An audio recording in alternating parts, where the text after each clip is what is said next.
Hello दोस्तों। आज बौद्ध दर्शन का परिचय बताने का कोशिश करूंगा।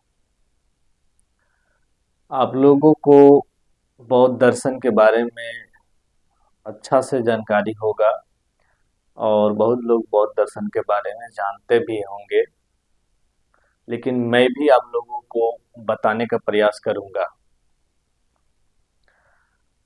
इसे बताने से पहले मैं बौद्ध दर्शन का छोटा सा जो उनका कहानी है उसको एक कहानी के माध्यम से आप लोग को बताऊंगा।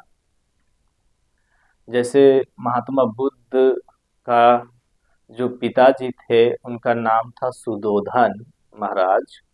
उनका माता का नाम था महामाया। वो जब पति पत्नी थे तो उनका बच्चे का जन्म नहीं हो रहा था। तो वो बहुत चिंतित थे कि मेरा बच्चा का जन्म क्यों नहीं हो रहा है, मेरा वंश आगे कैसे बढ़ेगा और मेरा राज का संचालन कौन करेगा। तब उन्होंने यज्ञ करवाया और यज्ञ करवाने के बाद जो वहाँ का जो गुरु यज्ञ करवाए, जो साधु महात्मा लोग यज्ञ करवाए, वो बोले कि नहीं, इनका जो जन्म होगा ना वो गलत नक्षत्र में जन्म हो रहा है महात्मा बुद्ध का। यज्ञ करवाने के बाद जन्म होने की बात ही आई, तो इसलिए इनको ऐसे कि राजमहल में नहीं रखा जाए जन्म होने से पहले से ही, एक सप्ताह पहले से ही। तो महामाया जो सुरोधन का पत्नी थी वो इस टाइप से जानी, और जानने के बाद वो भी निर्णय ली कि हम जा करके लुम्बानी नामक वन में ही अपने बेटा को जन्म देंगे। कपिल वस्तु का एक स्थान है लुम्बानी नामक वन। तो कुछ गांव से, अरे, राज्य से कुछ मील दूर है। और यहाँ एक चीज आप लोगों को बता दें कि महामाया का जब जन्म नहीं हो रहा था ना, तो अपने बहन से सुदोधन को शादी करवाए थे। महामाया जो थे वो जिद किए थे कि नहीं, मेरी बहन से आप शादी कर लीजिए, क्योंकि अगर मेरा बच्चा का जन्म मेरे से जन्म नहीं होता है तो मेरे बहन से होगा। ऐसे सोच करके वो शादी करवा दिए थे, जबकि सुदोधन का मन नहीं था। इसके बाद जब यज्ञ करवाने के बाद कई संघर्ष के बाद फिर जब महात्मा बुद्ध का जन्म होने वाला होता है तो लुम्बानी नामक वन में चले जाते हैं। तो वहाँ लुम्बानी नामक वन में महात्मा बुद्ध का जन्म होता है। महात्मा बुद्ध का जन्म होने के बाद एक सप्ताह तक महामाया ठीक रहती है। महल में आने के बाद एक सप्ताह के बाद जैसे कि उनका मृत्यु होने वाला होता है। तो वो बोलती है महामाया, सौंपती है अपने पुत्र को प्रजापति गौतमी के पास, मतलब अपनी बहन के पास। यहाँ इस टाइप से कि मौसी कह सकते हैं या फिर माँ कह सकते हैं, महात्मा बुद्ध का माँ के पास, क्योंकि सुयोधन का तो पत्नी थी ना प्रजापति गौतमी। तो ये महामाया थी से अपना बेटा सौंप दी, बोली कि आप तुम इसे पालन पोषण करना, मेरा अब अंतिम समय आ गया है, मैं अपनी हमें मृत्यु होने वाली है। तो फिर मर गए ऐसे बोल करके। उसके बाद जो भी पालन पोषण करना था वो प्रजापति गौतमी ही ने महात्मा बुद्ध को किए। और इनका प्रजापति गौतमी के नाम से भी महात्मा बुद्ध को गौतम बुद्ध कहा जाता है। गौतमी नाम से ही गौतम बुद्ध कहा जाता है। महामाया तो जन्म दी, लेकिन पालन पोषण जो किए ना उनका जो श्रेय होता है, ये सबसे बड़ी श्रेय दिया जाता है माता प्रजापति गौतमी का ही, क्योंकि बहुत सारे शिक्षा भी है जैसे कि वो दिए अपने अनुसार से। कोई भी अपने बच्चों को शिक्षा देता है। उसके बाद जब ज्योतिषी लोग आए तो ज्योतिषी लोग कहे कि ये या तो बहुत बड़ा सन्यासी बनेगा या तो बहुत बड़ा राजा बनेगा। इनका मन विचलित हो गया कि सन्यासी कह दिए अब सन्यासी बनेगा तो मेरा जो राजकाज है वो कौन करेगा, राज का शासन कौन चलाएगा। तो सुयोधन थे से बहुत ज्यादा विचलित हो गए। अब विचलित हो गए तो फिर उन्होंने फिर पूछा अपने जो आचार्य लोग थे जो उनके राज्य में रहते थे उनसे पूछे, तो आचार्य लोग भी यही बोले कि एक ही उपाय है महाराज की, आपको इसको ऐसा क्षेत्र में रखना होगा कि जहाँ दुख ना हो, क्योंकि दुख से ही लोग परेशान होकर के वैराग्य की स्थिति में जाते हैं। तो ऐसा किया जाए कि इसे दुख न दिखाया जाए, दुख आने ही नहीं दे इसके निकट। तो ठीक सोचे ये, और इसे एक राजा के भांति इसके साथ व्यवहार किया जाए, का पाठन क्रिया भी उसी टाइप से किया जाए। तो उसी समय सारे आचार्य और ये लोग इनको शिक्षा देने लगे। शास्त्र की शिक्षा, शस्त्र की विद्या, शास्त्र की विद्या, सभी विद्या इनको मिलने लगा। और इनको अच्छा सुख सुविधाओं में रखने लगे। सुख सुविधाओं में रखने के साथ साथ जो दुख था वो अपने गांव से कुछ दूर, जैसे कुछ लोग दुखी थे तो उनको दूर घर एक गांव बनाया गया जिसमें दुखी लोग और पीड़ित लोग को रहने के लिए ठिकाना दिया गया सुदोधन के द्वारा। क्योंकि महात्मा बुद्ध अगर दुख को देख भी लेते, ये इनका मन में था कि अगर दुख का परछाई पड़ जाता है तो हमारा बेटा सन्यासी बन जाएगा, तो मेरा राजकाज कौन चलाएगा, कोई भी वैसे सोचता है।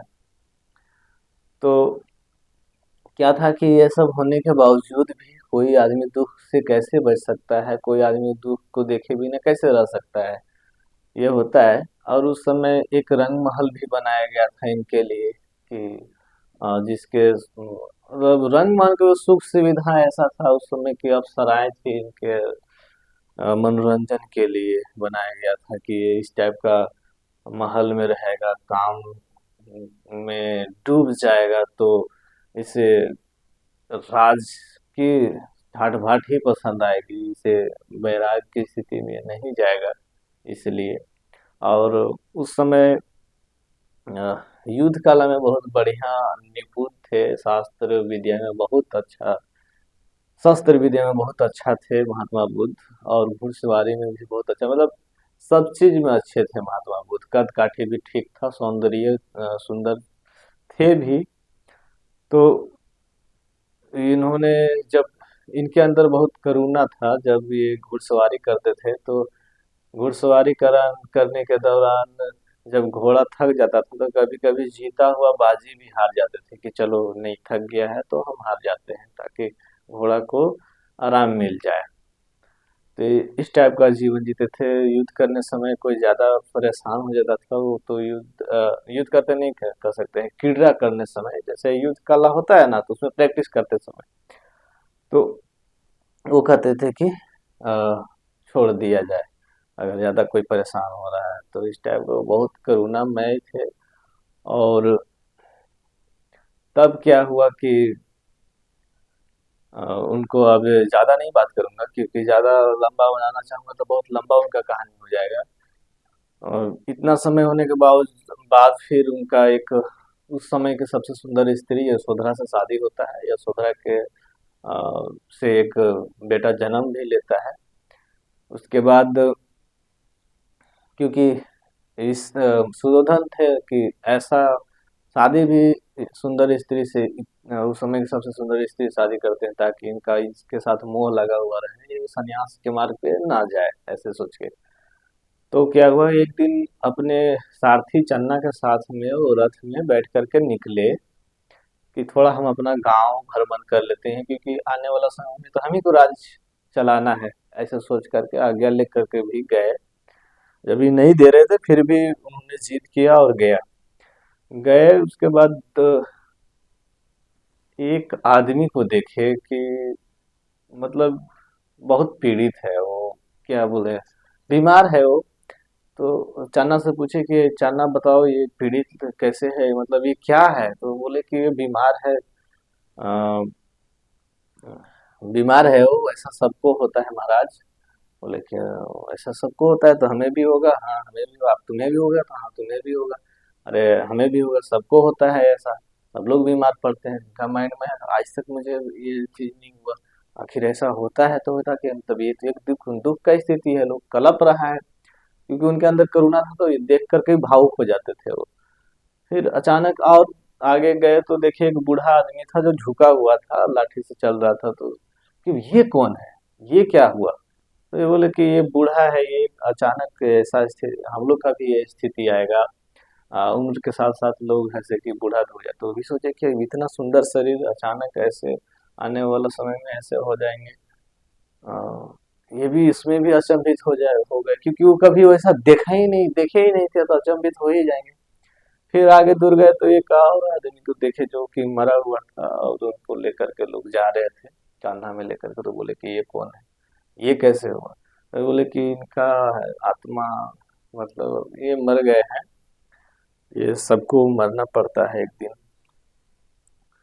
और इस टाइप का हम लोग कभी तो ये भी सोचे कि इतना बढ़िया शरीर, इतना अच्छा सुख अचानक हमको ऐसे हो जाएगा, अचानक हम ऐसे चले जाएंगे, क्या फायदा है इस दुनिया में, क्यों हम इस दुनिया में? ऐसे इसी प्रकार के कई चीज उन्होंने देखा, कई दुख देखे उन्होंने, कई दुख देखे, मुख्य रूप से यही दो तीन चार को बात किया जाता है, लेकिन उन्होंने कई दुख देखे।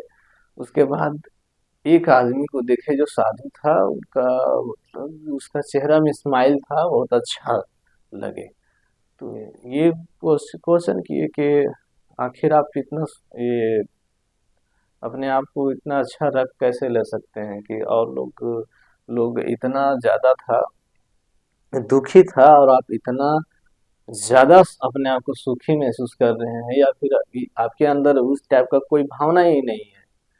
तो बोले कि ये बताए कि इस जो स्थिति में हूँ, ये वैराग्य की स्थिति है, मैं इस टाइप से जीवन जीता हूँ, मुझे सुख और दुख से कोई मतलब नहीं, हम सुख दुख से परे हो चुके हैं।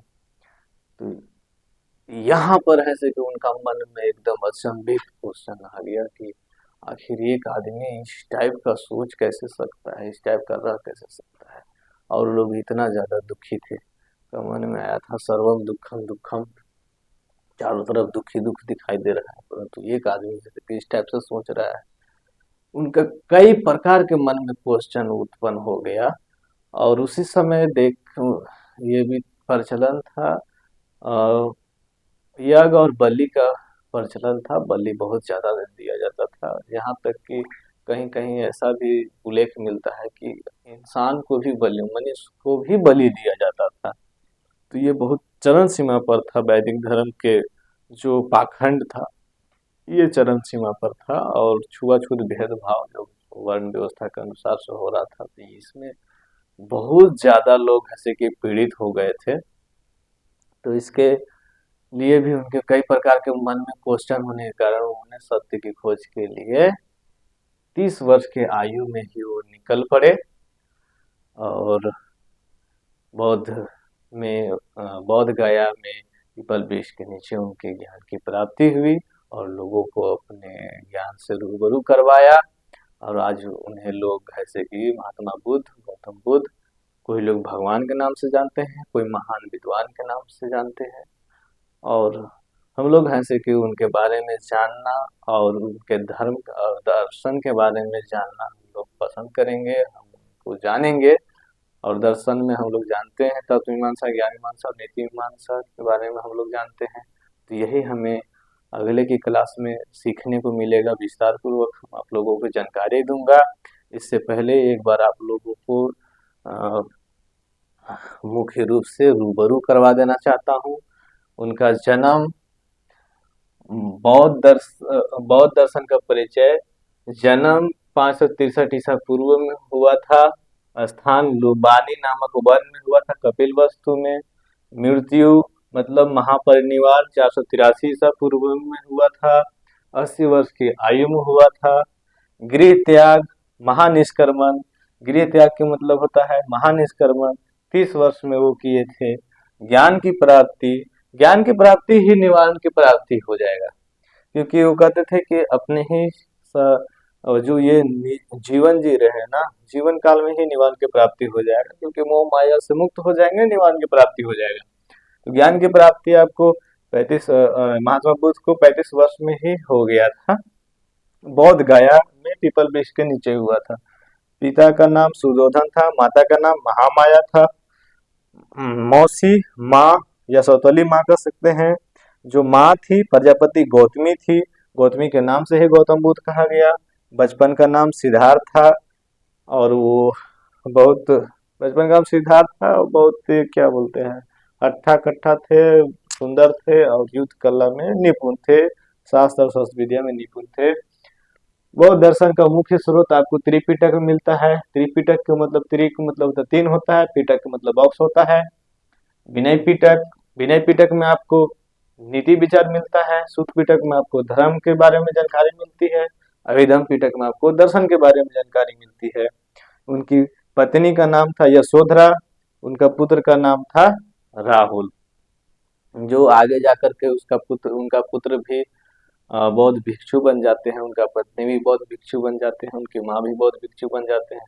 सब लोग ऐसे कि उनके धर्म के पालन के लिए फिर आगे आते हैं, अंत में उन्हीं का शिष्य बनते हैं और आगे इस तरह से बौद्ध धर्म का विस्तार होता है और विश्व की कल्याण के लिए एक भारत का युग पुरुष जो है वो अपना जीवन ऐसे कि समर्पित कर देते हैं। और ये एक क्या कह सकते हैं कि हम लोग को सौभाग्यशाली हैं कि हमारे देश में ऐसे युग पुरुष का जन्म हुआ।